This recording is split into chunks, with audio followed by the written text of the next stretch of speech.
السلام عليكم ورحمة الله وبركاته. هنخش في الموضوع على طول. هو اتحاد الكرة عايز ايه؟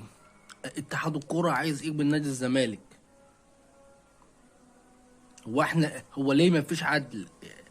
ليه لما يبقى في قرار طالع ضد نادي الزمالك بيطلع والاعلام ما بيبطلش؟ اتحاد الكرة بينزل بيان بالخطأ. اشمعنى النادي الاهلي؟ يعني اشمعنى؟ المفروض الكل يتكلم. المفروض اعلام نادي الزمالك يطلع يتكلم على البلاوي اللي بتحصل دي.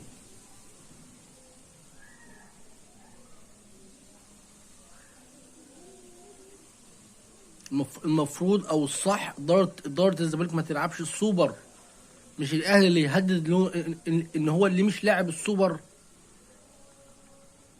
يعني احنا المتضررين. احنا اللي شايلين بلاوي اتحاد الكوره. والنادي الاهلي مش في السكه.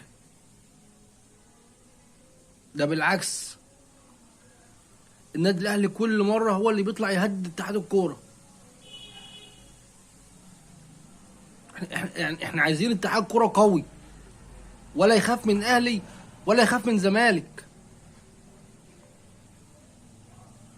انما مش العقوبه ضد نادي الزمالك بيطلع يعلنها ووقتي، عقوبه ضد النادي الاهلي ما بيطلعش يتكلم فيها اصلا وبيخاف يستلمها. دي كارثه. ما يبقى الاتحاد يخاف من النادي، دي كارثه.